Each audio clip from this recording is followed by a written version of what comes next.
కట్టుకున్న భార్యనే మృత్యువుగా మారి ప్రాణాలు తీస్తే అంతకంటే దారుణం మరొకటి ఉండదు.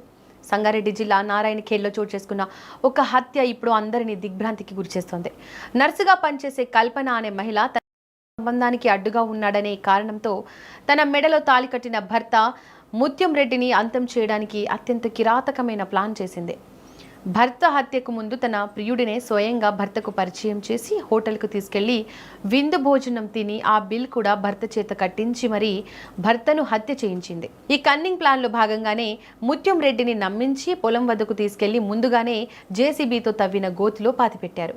ఆ తర్వాత ఏమీ తెలియనట్టుగా భర్త కనిపించడం లేదంటూ మరో నాటకానికి తెరలేపింది. ప్రేమ, నమ్మకం వంటి పవిత్రమైన బంధాలను అక్రమ సంబంధం కోసం బలిపెట్టిన కల్పన చివరకు పోలీసులో కాల్ డేటా విశ్లేషణతో తన బండారాన్ని బయటపెట్టుకుంది. నారాయణఖేడ్లో జరిగిన ఈ దారుణమైన హత్యలో భార్య కన్నింగ్ ప్లాన్ ఇప్పుడు అందరినీ షాక్కు గురిచేస్తోంది. గంగాపూర్ గ్రామానికి చెందిన ముత్యం రెడ్డి, కల్పన దంపతులు. కల్పన నర్సుగా పనిచేస్తూ జీవనం సాగిస్తుండగా మానూరు మండలం ఎల్గోయ్ గ్రామానికి చెందిన గైని పండరితో ఆమెకు పరిచయం ఏర్పడింది. ఈ పరిచయం కాలక్రమేణా సంబంధానికి దారితీసింది.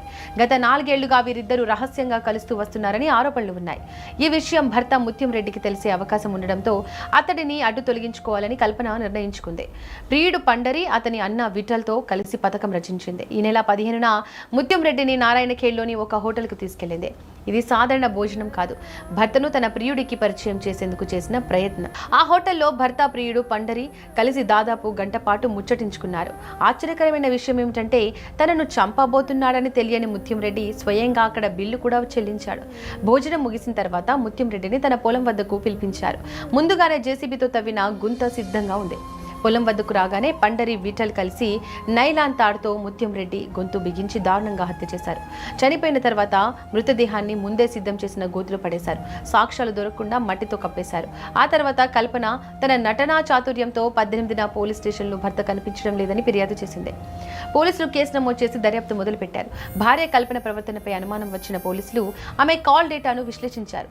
హోటల్ సీసీ కెమెరాల విజువల్స్ పరిశీలించగా అసలు నిజం బయటపడింది. భర్తను చంపక ముందు హోటల్లో ప్రియుడికి పరిచయం చేసిన తీరు, ఆ తర్వాత చోటు చేసుకున్న పరిణామాలను పోలీసులు గుర్తించారు.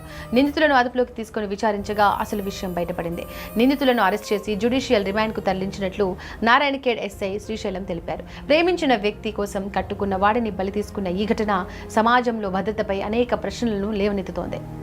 గత 16 తారీఖు రోజు శంబన్నోళ ముత్యం రెడ్డి, సన్నాబ్ నరసింహారెడ్డి, గ్రామం గంగాపూర్, 16 తారీఖు నుంచి ఆయన కనబడటం లేకపోతే 2 రోజులు మేమందరం వెతికినాం, ఎక్కడ కూడా దొరకలేడు. 18 నాడు వాళ్ళ భార్యకు ఆమెనే పోయి పోలీస్ స్టేషన్లో కంప్లైంట్ ఇవ్వడం జరిగింది. మిస్ అయ్యిండు నా భర్త అని చెప్పేసి కంప్లైంట్ ఇవ్వడం జరిగితే పోలీసు వాళ్ళు కూడా ఎంక్వైరీ చేసి రోజు వాళ్ళు కూడా ఎక్కడెక్కడ తిరగాలనో అక్కడక్కడ తిరిగి ఎంక్వైరీ చేయడం జరిగింది. ఈ రోజు 24 తారీఖు రోజు, ఆదివారం రోజు, ఈ యొక్క అతిమేల ఎలుగై 2 మధ్య శివారులో ఈరోజు జేసీబీ నుంచి ఫస్టే ప్లాన్ తోని గుంత కొట్టి గుంతలో మూసేసి పైన రాళ్ళ బండలు వేయడం జరిగింది. పోలీసు వాళ్ళు అందరు వచ్చి కూడా విచారణ జరుపుతున్నారు. నారాయణఖేడ్ మండల అతను మిస్సింగ్ అయినట్టుగా అతని భార్య వచ్చి మన నారాయణఖేడ్ పోలీస్ స్టేషన్లో ఫిర్యాదు చేయడం జరిగింది. దానిపైన ఆ ఫిర్యాదు పైన మిస్సింగ్ కేసు కట్టడం జరిగింది. ఆ తర్వాత దర్యాప్తులో భాగంగా ఎస్ఐ నారాయణఖేడ్ గారు ఆమె యొక్క కాల్ రికార్డు మిగతా ఇవన్నీ వెరిఫై చేసి ప్రాథమిక సమాచారం ప్రకారం ఒక అనుమానితుడిని పండరి అనే అతను ఎక్కువ ఆమెతో మాట్లాడుతున్నప్పుడు కాల్ సస్పిషన్ మీద అతన్ని ఈరోజు పిలిచి ఇంటరాగేషన్ చేస్తే అతను తన యొక్క తప్పుని ఒప్పుకున్నాడు.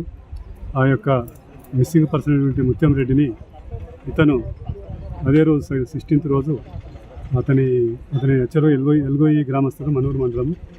అతను ఆ రోజు ఉదయం మధ్యాహ్నము ఆ యొక్క మిస్సింగ్ పర్సన్ని తీసుకొని అతని పొలం దగ్గర, ఎల్గోయి దగ్గర తీసుకొచ్చి చంపి అక్కడే ఆయన పొలంలో గుంత తీపిచ్చి అందులో పైన పూజ చేసి ఆ తర్వాత వెళ్ళిపోయినాడు. ఈరోజు ఆ ఇన్వెస్టిగేషన్లో అతను తన తప్పు నొప్పుకున్న తర్వాత అతని కన్ఫెషన్ ఆధారంగా ఇక్కడ పొలం దగ్గరికి రావడం జరిగింది. అతను చూపించాడు ఆ స్థలాన్ని. తర్వాత ఎంఆర్ఓ గారిని, మన మనూరు తహసీల్దార్ గారిని వారి సమక్షంలో ఆ యొక్క సమాధిని ఓపెన్ చేయించి ఎగ్జిబిషన్ చేయించిన తర్వాత ఆ బాడీని కనుగొనడం జరిగింది. వారి రక్త బంధువులు బాడీని ఐడెంటిఫై చేశారు. చనిపోయిన అతను ముత్యం రెడ్డిది ఆ బాడీ అని చెప్పారు. ఆ తర్వాత ఇన్వెస్టిగేషన్లో భాగంగా పోస్ట్ మార్టం చేపించి వారికి హ్యాండ్ ఓవర్ చేయడం జరుగుతుంది.